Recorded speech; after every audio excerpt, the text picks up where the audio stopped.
வணக்கம் காய்ஸ், நான் தான் உங்கள் எம்கேஆர் யூடியூபர். இப்போ என்ன சொல்ல போகிறேன் அப்படின்னா, லைவ் சரியாக வரல. லைவில் தான் ப்ராஃபிட் எல்லாம் சொல்லணும்னு நினச்சேன். சரி, வீடியோ ரெக்கார்ட் பண்ணி அப்லோட் பண்ணுறேன். ஏன்னா இப்போ தொடர்ந்து 7 நாளாக ப்ராஃபிட்டு அப்படின்னு யாருமே போன வீடியோவில் சொன்னேன். அது சரியாக கேட்டிருக்காதுன்னு நினைக்கிறேன். போன வாரத்தில் என்னென்ன ப்ராஃபிட்டுங்கிறத சொல்லியிருந்தேன். போன வாரம் செவ்வாய், புதன், வியாழன், வெள்ளி தொடர்ந்து 4 நாள் ப்ராஃபிட். ஆப்ஷன் ட்ரேடிங் தான் போன வாரம் ஃபுல்லும் பண்ணேன்.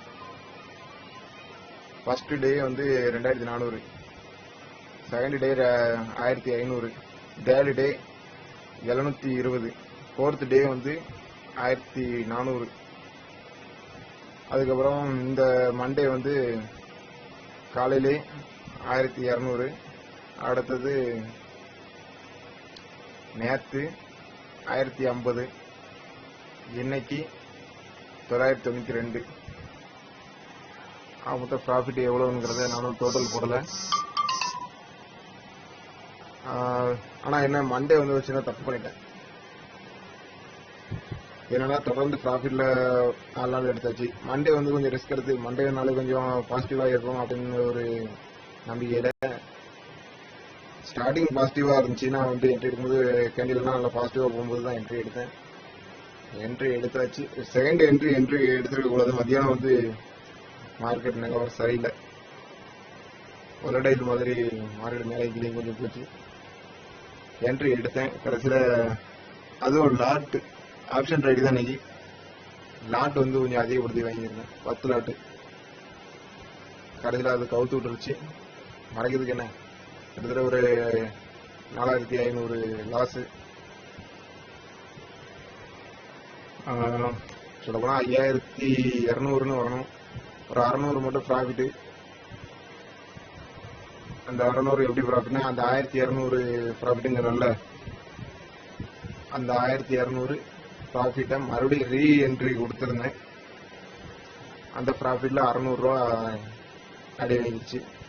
அதுபோக மறுபடியும் ட்ரேடு ஒரு 2 ட்ரேடு பண்ணேன். அதில் தான் மொத்தமாக ஒரு 4500 ரூபா போச்சு. மொத்த லாஸ் வந்து 4500. 5200 வரணும். அந்த 600 கடையே 4500. மற்றபடி எல்லா ப்ராஃபிட்டையும் கூட்டி பார்த்தோம் அப்படின்னா, கூட்டி பார்த்து லாஸை வந்து கழிச்சு பார்த்தோம் அப்படின்னா எவ்வளோ வருதுங்கிறத நான் இப்போ உங்களுக்கு காட்டுறேன். ஃபஸ்ட்டு ஒரு 2400 ப்ளஸ் ஒரு 1500 ப்ளஸ் ஒரு 720 ப்ளஸ் ஒரு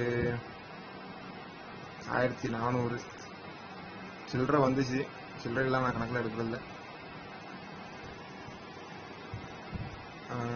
அடுத்து இந்த வாரத்தில் ஃபஸ்ட்டு வந்து 1200 ப்ளஸ் ஒரு 1050 ப்ளஸ் இன்னைக்கு ஒரு 992. பார்த்தீங்கன்னா 7 நாளில் ப்ராஃபிட் வந்து இந்த ப்ராஃபிட் என் கையில் வந்து நின்றுருக்கோம். எப்படி பார்த்தாலும் சார்ஜ் எல்லாமே பிடிச்சி போக ஒரு 7 ரூபாவது கையில் நின்றுருக்காது. 7 ரூபா கையில் நின்றுருக்கோம். ஆனால் மண்டே அன்னைக்கு தப்பு பண்ணது, அதில் வந்து வேணாம் மைனஸ். மண்டே என்ன தப்பு பண்ணுன்னா, இதில் வந்து மண்டே பண்ணதில் 600 கழிச்சுருந்தனால அதை வந்து இதில் நோட் பண்ணலை. 1200 இதில் போட்டிருக்கேன். அதனால 5200 இதில் கழிச்சிருவோம்.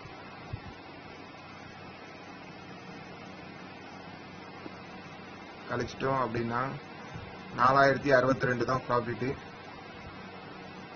4062 ப்ராஃபிட்டு. மண்டே 5200 கிட்ட லாஸ் பண்ணியாச்சு. அதனால் 4060 ப்ராஃபிட்டு. அதுக்கு அடுத்து சார்ஜ் வந்து இதில் கிடைக்கல. போன இதில் கழிச்சிருந்தேன், இதில் கழிக்கல. சார்ஜ் எப்படி பார்த்தாலும் 7 ட்ரேடு பண்ணியிருக்கேன். 7 அதுக்கு மேலே தான். ஒரு 1400 சார்ஜ் பிடிச்சிருக்கான் அப்படின்னே வச்சுக்கோமே. மைனஸ் ஒரு 1400. ஸோ ட்ரைடு பண்ணி ஓவரால் ப்ராஃபிட்டு இதுதான் 7 நாளில். அன்னைக்கு பண்ண தப்பு மண்டே அன்னைக்கு நான் 2வது என்ட்ரி எடுக்காம இருந்திருந்தேன் அப்படின்னா கிட்டத்தட்ட 7,000 ரூபாய் என் கையில ப்ராஃபிட்டா இருந்திருக்கும். அன்னைக்கு தப்பு பண்ணியாச்சு. ஸோ மறுபடியும் இந்த மாதிரி ஒரு தப்பு நடக்காம நம்ம பார்த்துக்கிடணும், இல்லை நான் பார்த்துக்கிடணும். ப்ராஃபிட் பார்த்தோமா அந்த அமௌண்ட்டை வந்து வித்ட்ரா பண்ணிடணும். போன வாரம் வித்ட்ரா பண்ணாதது தப்பு தான். வித்ட்ரா பண்ணி அக்கௌண்ட்டுக்கு மாற்றிக்கணும். பேராசை பெருநஷ்டங்கிறத இதுக்கு தான் சொல்கிறாங்க. அளவுக்கு மீறி ஆசைப்பட்டா ஆண்டியாக தான் போகணும். ஓகே, இதுதான் ப்ராஃபிட்டு. இன்னைக்கு என்ட்ரி எடுத்த இதெல்லாம் ஸ்டாக்லாம் காமிச்சிருந்தேன். நேற்றும் ஸ்டாக் தான், இன்னைக்கும் ஸ்டாக் தான். இன்னைக்கு ஒரு ஆப்ஷன் ட்ரேடிங்கும் என்ட்ரி எடுத்திருக்கேன். ஆப்ஷன் ட்ரேடிங் இன்னைக்கு ட்ரெண்ட் இருந்ததுனால கொஞ்சம் என்ட்ரி எடுத்தேன். ஆனால் ட்ரெண்ட் வந்து மறுபடியும் ரிவர்ஸ் ஆகிறதுக்கான வாய்ப்பு அதிகம். மத்தியானத்துக்கு மேலே ஒரு ட்ரெண்ட் இருந்துச்சு. பிரேக் அவுட் நடந்தோன்னே என்ட்ரி எடுத்தேன். இப்போ பார்த்தீங்கன்னா ரிவர்ஸில் போயிடுச்சு.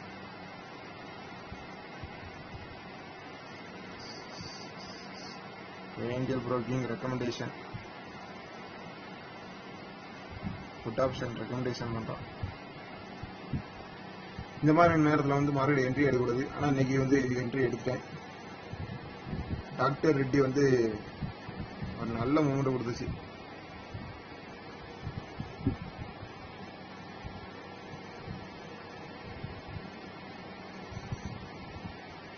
அடுத்தது பார்த்தீங்கன்னா சடனாக இவ்வளோ தூரம் இறங்கியிருக்கு. 5,330 ரூபா வர போன ஸ்டாக்கு இப்போ 5,208க்கு போயிருக்கு. நம்ம என்ட்ரி எடுக்கும்போது 5,238க்கு என்ட்ரி எடுத்தோம். 5,282க்கு எக்ஸிட் ஆயிடும். அது வந்து 96 வரை போச்சு. இதுக்கு மேலே ஏன் ரிஸ்க் எடுக்கணும்? இன்னைக்கு மார்க்கெட் சரியில்லை அப்படின்னு சொல்லி எக்ஸிட் ஆகுறதுக்குள்ள கடற்கடன் கொஞ்சம் இறங்குச்சு. சரி 82ல் எக்ஸிட் ஆகிடும், 82ல் எக்ஸிட் ஆகிட்டேன். 2வது என்ட்ரி வந்து இந்துஸ்தான் பேங்க்.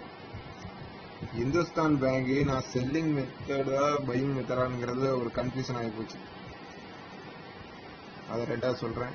நெஃப்டி பார்த்தீங்கன்னா தெரியும் எதில் என்ட்ரி எடுத்துருக்கேன், எதில் எக்ஸிட் ஆகிருக்கேன் அப்படின்ட்டு. பிரேக் அவுட் ஆன பிறகு தான் பிரேக் அவுட் கடற்கடன் ஆகி மேலே ஏறிடுச்சு. டக்குன்னு நான் என்ட்ரி எடுக்கிற கொஞ்சம் ஏறிடுச்சு. நான் அதுக்கப்புறம் 34.27 என்ட்ரி எடுத்தேன். 30ல் என்ட்ரி எடுத்துருக்க வேண்டியது 34 என்ட்ரி எடுத்தேன். 37ல் வந்து எக்ஸிட் ஆகிருக்கேன். 37.20 ஆக மொத்தம் 659 ரூபா ப்ராஃபிட்டு. அதில் டாக்டர் ரெட்டி அது டேரி இல்லை, டாக்டர் ரெட்டியில் வந்து 388 ரூபா ப்ராஃபிட்டு. ஸோ ரெண்டையும் கூட்டி பாருங்கள். கூட்டி பார்த்தீங்கன்னா எவ்வளோ வருதுன்னு பார்ப்போம். 388.98 ப்ளஸ் 659.25 பார்த்தீங்கன்னா 1,048 ரூபா இன்னைக்கு ப்ராஃபிட் ஆகிருக்கணும். இந்த இந்துஸ்தான் பேங்கை தேவையில்லாமல் எக்ஸிட் பண்ணிட்டேன். அது வந்து கரெக்டான பொசிஷன் தான் இருந்திருக்கு.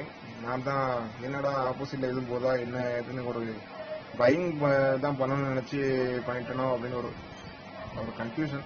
செல்லிங் பண்ணணுன்னு தான் என்ட்ரி எடுத்தேன். அதுக்கப்புறம் என்ட்ரி எடுத்ததுக்கப்புறம் ரெட்டு கிரீனு ப்ளூன்னு மாறும்போது எனக்கு ஒரு சின்ன கன்ஃபியூஷன் ஆகிடுச்சு. பையிங் தானே பண்ணோம் அப்படின்னு ஒரு கன்ஃபியூஷன் ஆகிடுச்சு. ட்ரெண்ட் பார்க்கும்போது அதை பாருங்கள். அதாவது அது பையிங் ப்ரெஷரில் தான் இருந்திருக்கு.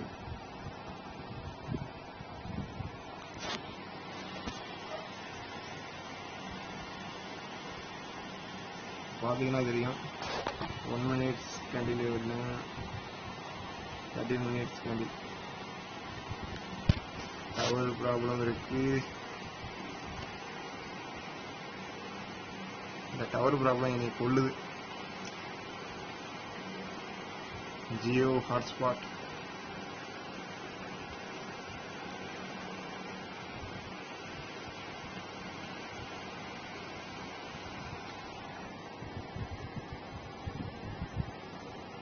இப்போ தூங்கணும், சாப்பிட வரல, நைட்டு ஷிஃப்ட் போகணும்.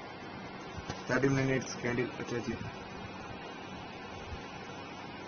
காலையிலே ரெட் கேண்டில் தான் கொடுத்துச்சு.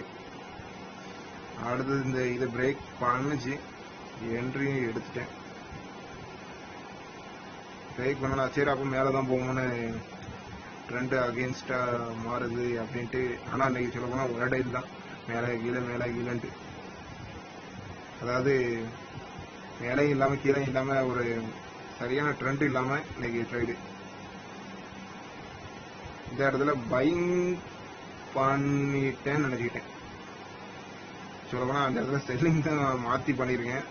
அது கூட நான் கொஞ்சம் வெயிட் பண்ணியிருந்தோம்னா எனக்கு நல்லதா போயிருந்திருக்கும். இது நல்லா இறங்கிருக்கு. நான் பையிங் பண்ணதுக்கு செல்லிங் பண்ணிட்டோமோ அப்படின்ட்டு ஒரு பதட்டத்தில் எக்ஸிட் ஆகிட்டேன். பையிங் தான் பண்ணணும்னு என்ட்ரி எடுத்தேன், செல்லிங் பண்ணிட்டேன். அது என்னோட தப்பு தான். ஆனால் அதை அப்படியே விட்டுருந்தாலும் அடுத்து நல்ல ப்ராஃபிட், கொஞ்சம் நல்ல ரன்னிங் ஆகியிருந்திருக்கும். ஸ்டாப் லாஸ் வந்து நோட் பண்ணி வச்சுட்டு, ஸ்டாப் லாஸ் வந்து எந்த இடத்துல வச்சிருப்பேன் அப்படின்னா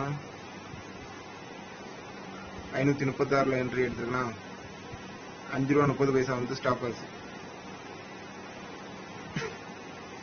31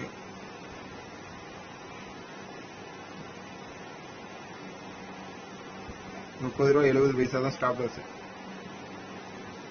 பையிங் பண்ணியிருந்தேன் அப்படின்னா.